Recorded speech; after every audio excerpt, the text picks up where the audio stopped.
와이즈 클럽. 당신도 투자로 인생을 바꿀 수 있습니다. 고정 댓글을 확인하세요. 이번에 우크라이나 전의 향상이 기존에 있었던 전쟁의 향상을 다 바꿔놨어요. 이번에 AI가 굉장히 맹활약을 했던, 그렇게 되려면 현재 운용하는 장비들도 좀 첨단 장비들이 필요한 거죠. 여전히 좋은 그림을 그리는 기업들이 나올 수 있다라고 생각은 하고 있어요. 근데 중요한 건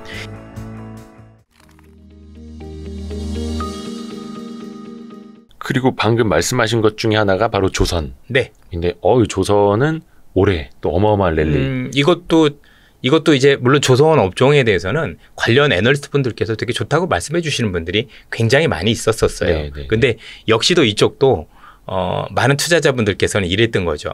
2010년도 이후에 보셨던 분들은 조선이 빠지는 거를 평생 보셨어요. 네.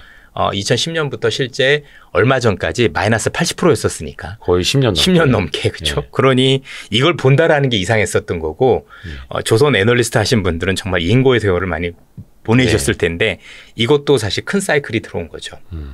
큰 사이클이 들어오게 되면 앞서도 말씀드렸지만 일단 이 산업에 대한 이해가 있어야 되는 게, 이런 중후장대한 산업은 앞서도 말씀드렸지만 오를 때 길고 많이 오르는데 빠질 때도 길고 많이 빠지더라는 특성을 조금 더 이렇게 알고 계시면 편하지 않을까라는 생각이 좀 듭니다.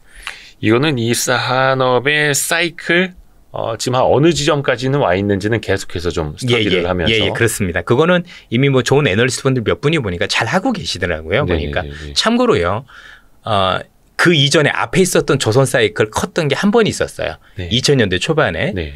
그 당시에 주가가 얼마 올랐냐면 25배가 올랐어요. 2007년. 2006, 7년도가 꼭지였고, 네. 2007년이 꼭지였고, 그 이전부터 몇 년간 움직이기 시작을 했는데, 현대중공업 기준으로, 지금은 뭐 좀 이름이 바뀌었지만, 네. 현대중공업 기준으로는 25,000원부터 오르기 시작해서 50만 원까지 올랐어요. 그때 현대중공업이 시가총액 2등인가 3등까지 갔던 걸로 기억을 제가 하는데. 그때도 기억하는 게, 제가 그 당시에 애널리스트였거든요. 그 당시에 25,000원부터 10만 원까지 올라서 전 증권사에서 거의 대부분 뭐 버블이다, 꼭지다 그랬는데, 저는 그때부터 사설을 많이 외쳤는데 그때부터 정확하게 50만 원까지 바로 갔습니다. 그래서 지금도 기억하는 게 그 조선 애널리스트 분들이 제 옆에 있었었는데, 이 보고서를 쓰고 있는데 목표가를 넘어가지고 다시 고치는. 그러니까 예를 들면 15만 원으로 목표가를 상회하고 있는데 그 다음 날 17만 원 되고 뭐 이랬던 경우들이 많았어요. 그래서 진짜 영혼도 없이 올리고 그랬던 거 전 옆에서 봤거든요. 진짜 괴롭죠. 괴롭죠. 그래서 계속 따라다니다가 그러다 보니까 이제 어떤 애들이 이제 치고 나가서 야, 안 되겠다 해서 갑자기 뭐 30만 원으로 확 올리고, 이건 진짜 분석도 아니었던 거죠. 근데 물론 이제 그 거대한 배를 함께 타신 분들 입장에서는 이제 거대한 항해 이제 출발이라고도 볼 수가 있을 텐데, 지금 저 배를 못 탄 입장에서는 수영해서 배를 쫓아가서 올라타야 됩니까? 결국에는 제가 지금 하나마나 말씀 못 드리고, 이게 얼마나 큰 산업이지, 얼마나 커질 거지에 대한 부분을 먼저 아시면 좋겠죠. 그렇죠? 그걸 공부를 하셨더니 뭐 대부분 온 것 같아. 뭐 7, 8분 응선인 것 같은데 라면은 가지고 계신 분도 내려와야 되는 거고, 와, 이렇게 배가 출항은 했지만 아직도 이 사이즈 그려지는 게 굉장히 크다. 이걸 생각을 하면 봐야 되겠죠. 그래서 사실 투자자분들께서 많은 공부를 하실 때는요, 기업에 대한 공부만 하시면 안 됩니다.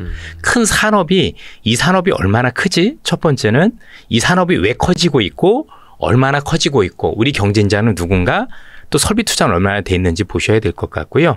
그러면서 그런 어떤 산업이 커질 때 여기서 가장 혜자를 가지고 있는, 즉 기술 경쟁력이 있는 기업들은 누가 있고 왜 그런지에 대한 고민까지 같이 가서 구체적으로 가야 사실 이해를 더 많이 하실 수 있다라고 생각이 들어요. 예, 그러지 않으면 뭐 이렇겠죠. 그게 예를 들어서 같은 건데 어떤 분은 공부를 안 하셔서 그냥 기업만 놓고 봤더니 단기간에 많이 오른 것 같아 라고 해서 파실 수도 있을 거고, 어떤 분은 와, 산업에 대한 공부를 했더니 이렇게 어마어마했어? 이게 초기일 수도 있겠구나라고 생각하는 분도 있을 거라는 얘기죠. 그렇죠? 그게 다 이런 학습에서 전 차이에서 나온다라고 생각을 하고, 그런 자료들을 조금 더 살펴보실 필요가 있지 않겠느냐라고 생각이 듭니다. 예. 하지만 조선에 대해서 아직 그 부정적인 뉘앙스는 느껴지질 않습니다. 저는 그냥 가지고 있습니다. 예, 전부 다. 예. 그리고 항상 이제 우리 이선엽 이사님은 한 1년여 전부터 태조 이방원이라는. 예, 그래서 만든 단어가 태조 이방원이었었어요. 네, 아까 태양광은 살짝 그 전력 그리드 쪽으로, 송배전 쪽으로 이야기를 하면 될 것 같고, 조선 방금 이야기를 했고, 2차 전지야 뭐 말할라위도 없고, 방산도 이게 사이클이 이제 길게 봐야 될까요? 지금 이제 방산 같은 경우도 생각보다 긴 사이클인데 우선 방산이라는 산업이 최근에 미끄러진 가장 큰 이유 중에 하나는 곧 전쟁이 끝날 수 있을 거란 기대감들이 있었어요. 그게 뭐냐면 우리 대통령께서 이제 폴란드 가면서 네. 우크라이나에 관해서 재건 얘기를 했잖아요. 사실 네네. 재건 얘기를 한다는 얘기는 전쟁에 대한 어떤 종료 가능성을 염두에 두고 얘기했을 가능성이 있다라고 생각해서 차익 실현 매물이 굉장히 많이 나왔거든요. 실제로 이전에 제가 방산 기업들 주가를 보니까 2차 대전 때부터 실제 전쟁이 한 번씩 끝날 때마다 방산 기업들은 주가가 큰 폭으로 빠졌었습니다. 예, 왜냐하면 아무래도 그동안은 전쟁이 있었기 때문에 모멘텀이 그냥 끝나는 거네요. 네. 모멘텀도 그렇지만 설비 투자가 많았던 거죠. 어마어마하게 예를 들어서 2차 대전이 끝나고 나서 어마어마하게 이제 군수 공장들이 많아졌을 텐데 네. 전쟁이 끝나고 나니까 그 기업들 같은 경우는 이제 무기를 팔 데가 없을 거고 네. 그래서 이제 주가가 굉장히 크게 무너지는 사례들도 굉장히 많았기 때문에 아마 이런 것들 때문에 최근에 이 관련 기업들에 대해서 굉장히 조금 부정적인 시각을 가지고 계신 분들도 있었던 것 같아요. 전체적으로 놓고 보면. 근데 중요한 건 이 우크라이나전은 이전 전쟁과는 다른 게 방산과 관련된 사실상의 설비 투자가 거의 없었다라는 게 핵심입니다. 옛날에 이런저런 전쟁이 있으면 미국하고 예를 들면 독일하고 전쟁을 했다. 네. 실제로 했었었고 2차 대전 때 네. 얼마나 많은 기업들이 군비를 관련해서 막 방산 관련 기업들이 있었습니까? 근데 최근에 그렇지는 않았죠. 그렇죠? 그리고 지금 아시겠지만 우크라이나 전쟁을 했지만 그거보다 더 중요한 거는 우크라이나 전쟁하고 나니까 무기가 없던 나라들 입장에서는 첫 번째로 우리가 무기가 없는데 전쟁이 안 날 줄 알았는데 날 수도 있겠구나 해서 방위력을 강화하기 시작했고 두 번째가 더 중요한 게 이번에 우크라이나 전의 향상이 기존에 있었던 전쟁의 향상을 다 바꿔놨어요. 이번에 AI가 굉장히 맹활약을 했던 우리 아마 예전에도 있었던 팔란티언 기업을 팔란티어 테크놀로지라는 기업을 이렇게 말씀드렸던 기억이 있는데 그 뒤로부터 그러니까 더블이 올랐더라고요 보니까. 예, 이 기업이 맹활약을 했죠. 그래서 이 기업도 LLM 즉 라지 랭귀지 모델을 가지고 있는데 그냥 이런 겁니다. 얘가 인공위성으로 해가지고 러시아 지역을 사진 촬영을 해보니까 전차가 있어요, 그죠? 근데 이 전차와 관련해서 얘가 수많은 데이터를 가지고 있겠죠. 대조를 해보니까 이거 러시아 거네. 금방 보여요. 네. 그러면 여기에 대한 좌표를 우크라이나 군한테 주면 여기 태블릿에 바로 떠요. 네. 그럼 그 좌표대로 해가지고 미국이 준 무기 하이마스 같은 데를 그 좌표대로 해가지고 발사를 하면 뭐 40-50km 바깥에서 바로 러시아 전차를 격파할 수 있는 이번에 혁혁한 경우를 세우기도 했거든요. 이런 식으로 바뀌어서 우리나라도 최근에 그래서 드론 사령부를 창설을 했잖아요. 네. 그죠? 그래서 지금 최근에 어떤 전쟁의 양상은 이젠 드디어 장비도 중요하지만 이 소프트웨어에 굉장히 중요한 어떤 그런 시장이 되기 시작을 했고 그렇게 되려면 현재 운용하는 장비들도 좀 첨단 장비들이 필요한 거죠. 구형 장비들이 아니라 이것과 연동돼서 쓸 수 있는 좋은 장비들이 필요하다 보니 거기에 대한 장비들을 하다 보니까 그래도 한국 관련된 기업들이 우리가 또 소프트웨어도 그렇지만 IT 강국 아닙니까? 그렇죠? 네. 여기에 최적화될 수 있는 게 있다 보니까 많이 부분들이 있어서 제가 보기엔 기업별로 많이 다릅니다. 2차 전지도 모든 기업이 다 오른 게 아니라 네. 특정 기업 몇 개만 많이 올랐듯이 네네. 방산도 제가 보기엔 모든 기업들이 다 오를 수는 없다고 보고요. 네. 순차적으로 국가별 수요 또 이 어떤 그 여러 가지 정치 상황에 따라서 그때그때마다 방산도 수요 기업들이 많이 달라지거든요. 그러면서 제가 볼 때는 여전히 좋은 그림을 그리는 기업들이 나올 수 있다라고 생각은 하고 있어요. 근데 앞서도 말씀드렸지만 아마도 혹시나 언제가 될진 저도 잘 모르겠어요. 그런데 네. 혹시 종전 이런 얘기들 나오면 한 번은 제가 볼 때는 분명히 크게 빠질 가능성이 있다라고 여전히 생각은 하고 있어요. 저도 거기에 대해서는 이견은 없습니다. 예. 길게 보면은 군수산업, 예. 방위산업이 계속해서 성장하는 거는 틀림없이 있어 보이는데 보지만 예. 뭐 종전 기대가 높아진다면 그건 피할 수 없는 악재다라고 기본적으로 생각을 하고 있고 하지만 종돈이 된다라고 그래서 거기에 대한 수요가 사실 줄거나 그런 건 아니거든요. 왜냐하면 각국들이 이미 방위 사업과 관련된 계획들을 많이 짜놨어요. 네. 인도도 있고 여기저기 다들 살펴보시면 네. 거기서 우리 기업들이 많이 경합을 하고 있기 때문에 만약에 그런 점들에서 많이 선전을 할 수 있다라면 의외의 성과가 나올 수도 있는 거겠죠. 그리고 방산 같은 경우는 무기만 판다라고 해서 끝나는 게 아니라 그 뒤에 AS라든가 이런 비용들이 더 많이 들어가요. 그러니까 걔들이 우리한테 돈을 주는 거죠. 그래서 무기 1을 팔면 사실 이익은 곱하기 3으로 들어온다라고 보셔도 될 것 같아요. 예. 그런 것들도. 그러니까 아직도 제가 보기에는 여의도에서 방산 산업에 대한 이해가 높다라고 보진 않아요. 예. 여전히 그때도 뭐 폴란드가 돈이 있느냐 없느냐 그런 얘기들도 많이 했겠지만 사실 그거는 수출에 대한 방식을 몰라서 생긴 오해였다라고 저는 생각을 하거든요. 예. 그래서 좀 잘 알아야 될 텐데 많이 아쉽습니다. 물론 이제 뭐 미국과의 관계, 우리가 알고 있는 무슨 외교적인 관계 이런 것들이 너무 중요해서 방산이 함부로 어떻게 된다라고 말씀드리기 쉽진 않지만 그렇기 때문에 조금 더 그런 쪽에 관심을 가지고 보셔야 방산 사업이 보일 거고 다른 업종에 비해서 방산은 정말 길게 보고 투자 안 하면 단기적으로는 굉장히 재미가 없거나 또는 굉장히 곤란해지는 상황도 많이 올 수도 있겠습니다. 단기적으로는 힘들거나 지루할 네. 수는 있고 정말 보려면 길게 봐야 되는. 그래서 요즘 지금 오늘 참 그런데 정말 공부 많이 해야 돼요. 그러니까 개인분들께서 너무 할 일이 많죠. 저는 그래서 요즘 매크로 보지 말라고 말씀드려요. 그렇죠. 예. 지난번에도 그 말씀을 해주셨고 오늘도 마찬가지로 서두에 그 말씀을 해주셨고 왜 자꾸 보는지 모르겠어요. 이제는 그 중요도가 많이 떨어져 있고 그 산업에 조금 원래도 그렇게 안 중요해요. 네. 예.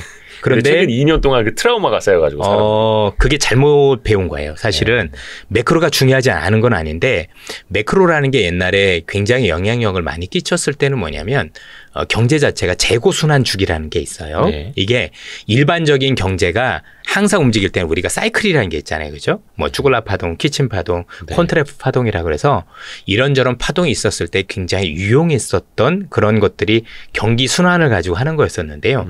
이게 무너진 가장 큰 이유가 뭐냐면 플랫폼 경제가 되면서부터예요. 그러니까 앞서 말씀드린 이 재고순환 주기는 제조업 중심일 때 이게 가능해요. 네. 제조업들은 물건을 그러니까 뭐 수요가 많아지면 재고를 많이 쌓고 재고를 많이 쌓았다가 경기가 안 좋아지면 재고로 처리하는 과정 경제가 안 좋아지고 뭐 이런 과정들이 있는 건데 플랫폼 경제가 되다 보니까 뭐 여기 뭐 재고가 있나요? 재고도 없지. 왜냐하면 플랫폼 경제 자체가 이게 컴퓨터나 이런 것들이 발달하다 보니까 물건을 대는 방식도 저스트 인 타임 방식이라 그래가지고 재고를 안 남기는 방식으로 막 그렇죠. 가져가기도 했고 여러 가지도 있다 보니까 사실 근 10년간 여러분들이 경제 관련 전문가들 보신 적이 없다가 갑자기 코로나 때 보시게 된 거거든요. 근데 지금도 다르지 않아요. 지금도 진행되고 있는 이 경기는 경기 순환 주기가 아닙니다. 이전에 있던 경기 순환 주기하고 너무나도 많이 다르거든요. 특히 이번 시장에서 이전 사례 10번 중에 9번이 그랬다. 통계를 많이 들이댔으면 100에 10은 제가 볼 때 100에 90은 틀렸을 가능성이 높죠. 그래서 하나하나 경제 지표를 보려면 하나하나 그때마다 왜 그런지 앞으로 어떻게 될까지는 꼼꼼하게 따져봐야 제가 보기에는 그래도 유의성은 있는데 그렇지 않고 이전에 했던 통계를 들이대서 이렇게 했을 경우는 생각보다 굉장히 곤란한 상황들이 많았을 거라고 생각을 합니다. 제 주변에서 보니까 정말 너무 꼼꼼하게 그때 상황에서 꼼꼼하게 따져보시는 한 분이 계시더라고요. 정광훈 대표님이 너무 잘하시더라고요. 그렇죠. 그래서 저도 유일하게 보시는 분이기도 하고요. 진짜 배우는 중입니다. 저도 그분 걸 보면서 참 잘한다라는 생각을 하고 배우는데 그분 하시는 거면 정말 꼼꼼하게 잘 따져보시죠. 하나하나. 맞아요. 근데 그렇게 하고 그게 이전 사례가 비슷했을 때 통계를 따져보는 건 괜찮은데 제일 중요한 건 그게 이전 사례와 비슷한 사례인지부터 따져보게 하는 게 정말 어렵거든요. 근데 이런 부분들이 최근에 많이 생략이 됐었던 것 같아요. 그리고 이전에도 말씀드렸지만 경제학적으로 그냥 심플한 게요. 이랬지 않습니까?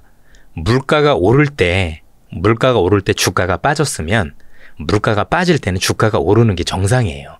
사실 그 이상이 없거든요. 그러면 여러분들 지금까지도 경제와 관련해서 계속해서 이번에 물가가 몇 % 나올 거냐 뭐 계속해서 고민들 하셨고 그래서 미국이 0.5% 금리가 고민을 하셨지만 잘 보시면 미국의 물가가 빠지기 시작하면서부터 주가가 계속 올라왔죠. 그렇죠? 지금까지도 그렇죠? 이게 원래 주가예요. 그러니까 사실 그렇게까지 그걸 신경 쓰실 필요가 없었던, 그러니까 안 쓸 수는 없는데 그렇게까지 목숨 해가지고 마치 이게 전부 다인 것처럼 하실 필요가 없었던 거예요. 원래 주식은 그렇게 하는 건데 이상하리만큼 경제학이라는 게 너무 끼어들어가지고 주식 보는 방법을 많이 달린 것 같아요. 제가 이런 말씀을 드립니다. 자, 여러분들 제가 만약에 이런 얘기를 하죠. 골프 선수들이 이게 뭐 적절한 비유인지 모르겠는데 골프보다는 조금 대중운동이 뭐가 있을까요? 우리가 알고 있는 제일 잘하는 요즘 뜨고 있는 거는 테니스 같은 것도 있고 테니스도 있고 축구를 한번 예를 들어볼게요. 그렇죠? 뭐 제가 좋아하는 이제 손흥민 선수가 계실 겁니다. 여러분들 손흥민 선수가 하고 있는 그 발재간이라는 거 좀 표현이 이상한데 그게 우리 전체를 대변한다 보기는 어렵죠. 그렇죠? 저는 진짜 공 가지고 하는 건 정말 잘 못하는 성격인데 여러분도 아시다시피 손흥민이라는 선수는 우리나라에서 제일 잘하는 선수시잖아요. 우리 전체는 아니죠. 이렇게 생각하시면 돼요. 주가는 손흥민 선수고요. 우리는 그냥 일반인 거예요. 무슨 얘기냐? 축구 동호인. 여러분들 이런 얘기 많이 들어보셨죠? 최근에. 우리가 흔히 얘기하는 최근에 나온 모든 단어 중에서 현재 경제를 제일 잘 설명하는 단어는 양극화예요.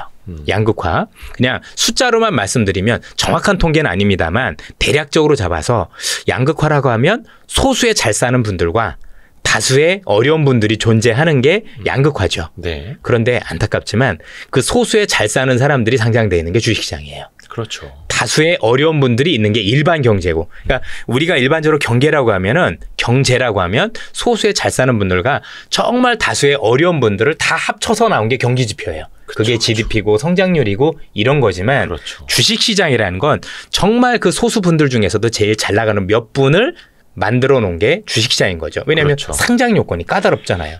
우리나라에 수만 개 기업이 있지만 실제 상장된 건 몇 개 안 되죠. 다 상장하고 싶으나. 그러다 보니 국가대표만 모아놓은 게 주식시장이다. 그러다 보니 내가 아는 경제와 주식시장의 움직임이 다른 경우가 많을 수밖에 없어요. 예를 들어서 몇몇 국가대표들이 잘하면 주가는 올라가요. 전체가 다 안 좋다고 하더라도. 이해가 되실 겁니다. 그렇죠? 그래서 경제가 안 좋은데 주가가 올라가는 게 맞아라는 이런 어떤 생각이 이게 주식시장하고 잘 맞지 않는 경우가 이래서 좀 벌어진다고 생각을 합니다. 그래서 경제는 중요한 게 맞습니다. 왜냐하면 지금 경제가 어려우니까 실제 유통주 안 좋잖아요. 백화점주 좋습니까? 안 좋죠. 이마트도 안 좋죠. 또 여러분도 알고 계시는 편의점도 좋나요? 안 좋아요. 맞습니다. 그것도 다 반영하거든요. 근데 중요한 건 그 일반 경제를 반영하는 기업들은 시가총액이 작아요. 반면에 국가대표들은 시가총액이 큰 거죠. 미국도 똑같아요. 미국도 경제가 좋다 안 좋다 논란은 많지만 흔히 얘기하는 빅테크 관련 기업들, AI의 가장 큰 수혜가 되는 기업들은 시가총액이 어마어마하죠. 그래서 걔네들을 불러서 매그니피션트 세븐이라고도 부르잖아요. 그죠? 7종목들. 근데 걔들만 좋으면 주가는 또 올라가요. 워낙 차지하는 비중이 높으니까. 그렇죠? 근데 일반인들은 어렵다라고 얘기를 할 수 있죠. 이러다 보니까 많은 괴리가 생깁니다. 그래서 경제가 중요하지 않다가 아니라 주식시장에 들이대는 방법은 제가 볼 때는 달리해야 된다. 사실 그 달리하는 게 쉽지 않으니 저라면 사실 조금 더 단순화해서 경제를 보실 필요가 있는 거고, 그래서 나중에 아마 우리 이대우 기자님하고 그런 제가 이제 한 번은 또 그런 기회를 가질 텐데 경기 지표를 주식시장으로 어떻게 변환해서 보면 보다 효율적으로 시장에 대응할 수 있는지 그걸 한번 나중에 한번 얘기를 하도록 하죠. 좋습니다. 좋습니다. 그래서 전체 조기 축구보다는 국가대표팀에게 투자를 하고 그렇죠. 국가대표팀 중에서도 손흥민에게 더 많은 비중을 투자하고 약간 그런 식으로 너무 적절한 비유 같습니다. 우리 조기 축구.